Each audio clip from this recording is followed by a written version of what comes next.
నమస్తే, welcome to Sakshi digital. This is Shahida. యూట్యూబ్లో కొంచెం క్రేజ్ రాగానే చాలామంది చేసే అతిపెద్ద తప్పు ఇదే. తమ లైఫ్ స్టైల్ను, ఇంట్లో ఉన్న గుట్టును మొత్తం సోషల్ మీడియాలో పెట్టి ప్రపంచానికి చూపించేస్తుంటారు. సరిగ్గా ఇలాంటి షో ఆఫ్ వల్లే మధ్యప్రదేశ్కు చెందిన ఓ పాపులర్ యూట్యూబర్ ఇప్పుడు నిలువున మునిగిపోయింది. శివపూరి జిల్లా మోహాని గ్రామానికి చెందిన రచన గుర్జార్ అనే మహిళా యూట్యూబర్ బుందేల్ఖండ్ ఫోక్ సాంగ్స్ పాడుతూ సోషల్ మీడియాలో మంచి ఫాలోయింగ్ సంపాదించుకుంది. అయితే కేవలం టాలెంట్ ని చూపిస్తే సరిపోదనుకుందో ఏమో.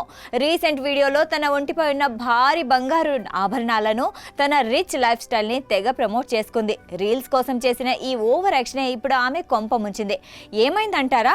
దాదాపు 10 లక్షల రూపాయల విలువైన ఆ నగదుని దొంగలు దోచుకుపోయారు. మరి ఈ షాకింగ్ ఘటన శనివారం తెల్లవారుజామున చోటు చేసుకుంది.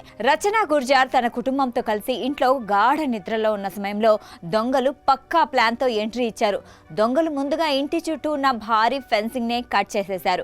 తర్వాత చెక్క నిచ్చెన సాయంతో ఇంట్లోకి చొరబడ్డారు. అయితే ఇక్కడ ట్విస్ట్ ఏంటంటే దొంగలు కేవలం బంగారం, వెండి, క్యాష్ మాత్రమే కాదు, ఇంట్లో ఉన్న ఎనర్జీ డ్రింక్స్ కార్టన్ ను కూడా వదిలి వెళ్లకుండా పట్టుకెళ్లడం గమనార్హం. మొత్తం దొంగతనం విలువ 8 లక్షల నుంచి 10 లక్షల వరకు ఉంటుందని అంచనా.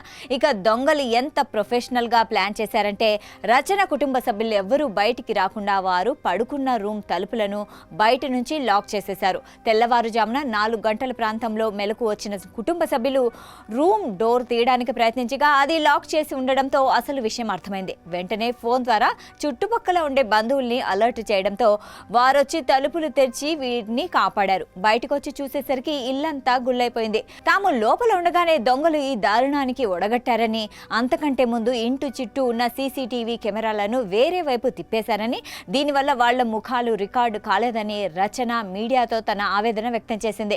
అయితే ఈ చోరీకి పాల్పడింది ఖచ్చితంగా ఆ గ్రామానికి చెందిన వారో లేక చుట్టుపక్కల ఉంటూ ఆ కుటుంబంతో సన్నిహితంగా ఉండేవాళ్ళు అయి ఉండవచ్చని భావిస్తున్నారు. ఎందుకంటే ఆ ఇంట్లో ఎక్కడ ఏముంది, ఏ సమయంలో ఎవరు ఎక్కడ పడుకుంటున్నారు అనే పూర్తి సమాచారం ఉన్నవారే ఇంత పక్కాగా స్కెచ్ వేయగలరు. ఈ వైరల్ న్యూస్ కాస్త సోషల్ మీడియాలో హాట్ టాపిక్ గా మారడంతో నెటిజన్లు రకరకాలుగా స్పందిస్తున్నారు. కొంతమంది రీల్స్ ద్వారా వచ్చే ఫేమ్, వ్యూస్ ముందు ఈ బంగారం చాలా చిన్నదని ఆమె అనుకుని ఉంటుంది. వ్యూస్ పిచ్చి ఏ స్థాయికి చేరుకుందో చెప్పడానికి ఇదొక ఉదాహరణ అంటూ విమర్శిస్తుంటే, మరికొందరు మాత్రం ప్రపంచ కుబేరులు కూడా వాళ్ళ లగ్జరీ కార్లు, యాట్లను షో ఆఫ్ చేస్తారు. కానీ వీటిని proper insurance, high security systems ఉంటాయి. ఇలాంటి కనీస అవగాహన లేకుండా సోషల్ మీడియాలో బంగారం ప్రదర్శిస్తే ఇలాగే ఉంటుంది అంటూ ఉచిత సలహాలు ఇస్తున్నారు. ఏదేమైనా డిజిటల్ పబ్లిసిటీ పిచ్చి ఏ రేంజ్లో కొంప ముంచుతుందో చెప్పడానికి ఈ ఘటనే ఒక లైవ్ ఎగ్జాంపుల్.